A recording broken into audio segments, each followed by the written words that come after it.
ਸਾਦ ਰਿਜ਼ਵੀ ਸਾਹਿਬ ਨੇ ਇਸਲਾਮਾਬਾਦ ਜਿਹੜਾ ਜ਼ੁਲਮ ਹੋਇਆ ਉਹਦੀ ਮਜ਼ਮਤ ਕਰਤੀ, ਚਲੋ ਸ਼ੁਕਰ ਹੈ ਵੀ ਬੋਲੇ ਨੇ, ਕਿਉਂਕਿ ਤੁਹਾਨੂੰ ਪਤਾ ਹੈ ਕਿ ਇਹਨਾਂ ਨੇ ਸਾਡੀ ਹਕੂਮਤ ਦੇ ਜ਼ਮਾਨੇ 'ਚ ਤੇ ਰੋਜ਼ ਹੀ ਫਰਾਂਸ ਦੇ ਮਗਰ ਚੜ੍ਹ ਜਾਂਦੇ ਸਨ। ਹੁਣ ਫਰਾਂਸ ਦੀ ਅੰਬੈਸੀ ਵੀ ਉੱਥੇ ਹੀ ਹੈ, ਫਰਾਂਸ ਦਾ ਸਫੀਰ ਵੀ ਉੱਥੇ ਹੀ ਹੈ, ਉਹ ਸਾਰੇ ਮਾਮਲਾਤ ਵੀ ਉੱਥੇ ਹੀ ਨੇ,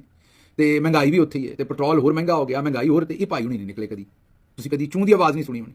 ਇਹ ਵੀ ਉਹੀ ਮਾਮਲਾ ਹੈ ਸਾਰੇ ਦਾ ਸਾਰਾ ਕਿ ਜਦੋਂ ਚੌਧਰੀ ਸਾਹਿਬ ਨੂੰ ਇਹਨਾਂ ਦੀ ਲੋੜ ਹੈ ਉਦੋਂ ਇਹਨਾਂ ਨਿਕਲ ਆਉਣਾ। ਹੁਣ ਇਹਨਾਂ गुस्सा कर लेना मेरी इस गल का, पर यहाँ तो निकलो पता लगे एडा जुल्म होने। ये तो साद रिजवी साहब का बड़ापन है कि उन्होंने पीटीआई कारकुनान पर जो फायरिंग की गई उस पर उन्होंने मजम्मत की, हालांकि उनको पता था कि जिनकी वो हमायत कर रहे हैं उन्होंने अपने दौरे हुकूमत में बेगुनाह निहत्ते तहरीक लबैक पाकिस्तान के 63 कारकुनान को सीधे फायर मारा। साद रिजवी साहब को बगैर जुर्म के 8 माह बेगुनाह कैद में रखा गया, और जब शहबाज गिल साहब जो इतना लेक्चर दे रहे हैं, जब उन्हें 2 दिन जेल में डाला गया तो रोते हुए बाहर आ रहे हैं, और ये वीडियो भी मुलाहिजा करें।